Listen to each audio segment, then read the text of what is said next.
նորի հայ եկած տվյալում էլի, կամ ստացվում է ընդհանրապես բոլոր այլ գործերով, որտեղ վկայակոչվում է խոչընդոտելու ռիսկ եւ կիրառվում է վարչական հսկողություն, եկեք բոլորին տեղեկացնենք, դա անմտություն է, որովհետեւ դա չի կարող սկսվի խոչընդոտելու ռիսկը։ Հիմա իմ մոտ հարց առաջ, ինչի է կիրառվում ընդհանրապես։ Հատուկ ընդգծեմ, ես գտնում եմ, որ այո Սամվել Կարապետյանի նկատմամբ որևէ խափանամիջոցի անհրաժեշտություն չկա 13 ամսվա դրսևորած վարքագծով։ Ես ուղղակի բացառման սկզբունքով գալով պատվարժան դատարան, հիմա ուզում եմ հասկանամ, այսինքն փաստարկը, որ ասեց դատարանը հարձակման, եթե գրավի չափները ավելանում, վարչական հսկողությունը կիրառվում է, ինչի չի կարա, կամ ինչ-որ մի բան դա նշանակում է, թե չէ, հարմի մեղադրող ասեց խոչընդոտելու ռիսկը ընդհանրապես չի զսպում վարչական հսկողությունը։ Ես տեղ նստած հիշում եմ Խաչատրյանի դեպքում է, Թարջումանյանի դեպքում է, ասեցին կա խոչընդոտելու ռիսկ, որը դեռ չի վերացել, իրավաչափության պայմանները չի փոխվել, բայց թող մնա վարչական հսկողությունը։ Այդ ինչի համար եք պրոբացիային ծանրաբեռնում, դատարաններին ծանրաբեռնում եւ ընդհանրապես հարց առաջանում այդ վարչական հսկողությունը ինչի համար։ Եթե ինքը խոչընդոտելու ռիսկ չի զսպում։ Նախորդ նիստին նաեւ հիշում եմ դատարանը իրավացիորեն նշեց, որ ցանկացած խափանամիջոց, ցանկացած ռիսկ զսպում է։ Ու ընդհանրապես խոչընդոտելու ռիսկի առաջին զսպողը գրավ է։ Ու կարծես այն չափի գրավը, որ այն գույքային հայցի նախագիծը, որ այսօր տեսան, գրեթե ծածկում է ամբողջությամբ։ Անկեղծ են ոնց որ չգիրեն նշանը։ Շնորհակալ։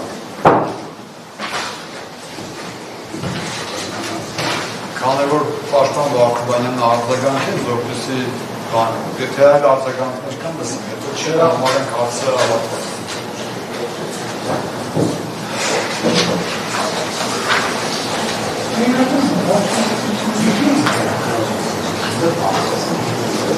Բան Հակոբյան, որ բան եք ասում։ Ամեն ինչ ասված է։ Դատարանը քննարկելով սնգործող մեղադրյալ Սամվել Սարգսի Կարապետյանի նկատմամբ իրավասության կալանքի ժանգետի երկարության հարցը, լսելով դատավարության մասնակիցներին, դիրքորոշումները, ներկայացված փաստարկները արձանագրում է հետևյալը։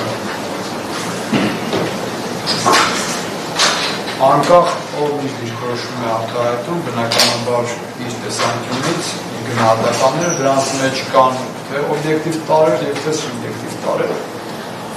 Եվ այս պայմաններում հարցը օբյեկտիվ տարրերը ինչ նշանակություն կարող է ունենալ կոնկրետ հարցի քննարկման տեսանկյունից, սուբյեկտիվ տարրերը ինչ նշանակություն։ Եվ որը կարող է 5 ամիսան առաջ խափանմիջոցը փոխելու կամ չփոխելու, արձանագրելու, որ իրավաչափության պայմանի մեջ փոփոխություն եղել է, թե ոչ, կամ իրավաչափության պայմանը վերացել է, թե ոչ։ Այս համատեքստում հաշվի առնելով 2026 թվականի ապրիլ 17-ին դատարանի կողմից կայացված որոշմամբ արձանագրված հանգամանքները, դատարանը արձանագրում է, որ խափանմիջոցի տվյալ դեպքում այն ժամանակ ընդհանուր խափանմիջոցներն են քննարկվել, հետևաբար համակցված կիրառված խափանմիջոցների տնային կալանքի, գրավի և բացակայելու արգելքի գործողության ժամանակ իրավաչափության պայմանները չեն վերացել։ Արդյոք ենթարկվել են փոփոխության, թե ոչ, ենթարկվել են այդ փոփոխությունը կարող է դիտարկվել խափանմիջոցի տվյալների տնային կալանքի փոփոխման հետ կապված, թե ոչ։ Արձանագրենք, որ մենք ունենք ընդամենը ժամանակի հոսունություն, որովհետև դեռևս գտնում ենք նախնական դատավարությունների ընթացքում,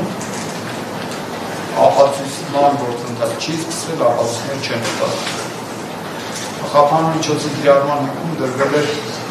քրեական վարույթին խոչընդոտելու հավանական ռիսկը, այսինքն քրեական դատավարության մեջբերքով կամ դատարանի որոշմամբ մեղադրյալի կողմից իրավաբանված պարտականություն չկատարելը առավելապես ապացուցման գործընթացին ապօրինի միջամտել։ Այս առումով անկախ նրանից, թե ինչ է արձանագրվել այս ժամանակահատվածում, մասնավորապես տնային կալանքի կիրառման պայմաններում մի շարք անձանց հետ շփման հնարավորություն, ոստիկանության իշխանության ծառայության կոնկրետ փոխաբաժանման կողմից Սամվել Կարապետյանի դատական նիստերի մասնակցության ապահովման համար ուղեկցում եւ մոտ 3 ամսվա ժամանակահատված դրանք օբյեկտիվ հանգամանքներ են, բայց դատանի գնահատմամբ դրանք բավարար չեն արձանագրում, որ այդ հանգամանքները որպես փոփոխություն արձանագրեն, կարող են դիտարկվել որպես խափանմիջոցի գործունեության ժամանակ իրավաչափության պայմանի վերացում կամ փոփոխություն, որը կարող է խափանմիջոցը փոխելու դիտարկան։ Հետևաբար այս ամենի համատեքստում դատանագետն որ խափանմիջոցի ժամկետը տնային կալանքի տենտակա երկարաձգվում։ Երկարաձգման որքան ժամանակով այս առումով դատարանը ունի որոշակի իր դիրքորոշումը։ Բնականաբար միշտ իր դիրքորոշումն է արտահայտում, հաշվի առնելով կողմերի հայտնած կարծիքները։ Մեկ ամիս ժամկետը հաշվի առնելով այն հնարավոր գործողությունները, որոնք ենթակա են կատարման եւ որի արդյունքում դատանը կարող է արձանագրել այս կամ այն իրավիճակի փոփոխություն, դատանի գնահատման ողջամիտ չէ։ 3 ամիս ժամկետի երկարացումը հաշվի առնելով, որ ինչ ապացույցներ մենք ունենք, ինչ հաջորդականությամբ դրանք կարող են հետազոտվել, որ մի տեսակ դրվագի մասով դատարանը խափանմիջոցի հարցերման տեսանկյունից դա հաշվի չի առել եւ ապացույցների մասը վերաբերում է դրվագի, այս առումով 3 ամսը գտնելու շատ։ Հետևաբար դատանը ողջամտության պայմաններում հաշվի առնելով գործի բոլոր հանգամանքները, օբյեկտիվ հանգամանքները, որոնք նշանակություն են գտնում է, որ նայեն կալանքի ժամկետը պետք է երկարաձգել 2 ամսվա ընթացքում եւ այն խնդիրները, որոնք դատանը տեսել էր կամ գնահատել էր ռիսկերը ապրիլի 17-ին որոշում կայացնելիս, այս պայմանությամբ շարունակում են արկա լինել եւ մինչեւ այդ ժամկետի ընթացքը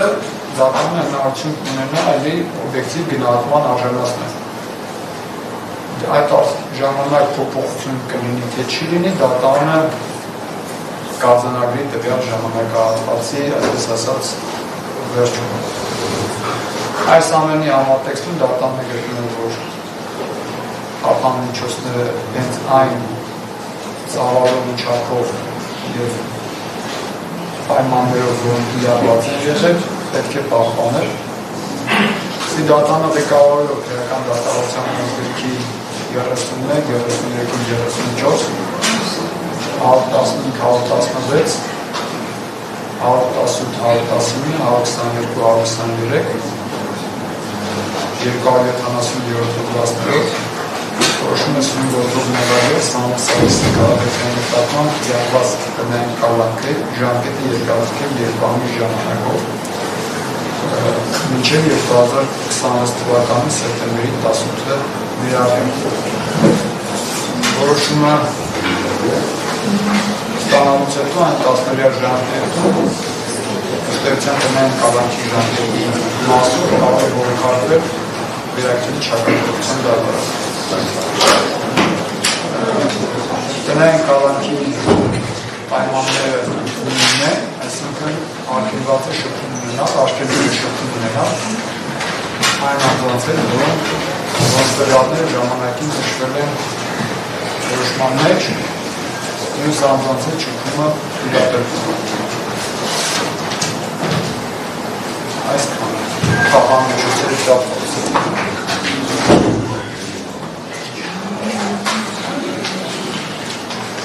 Պարոն Արտևանյան, ինչ վերաբերում է հնարավոր հաջորդ դատական նիստին,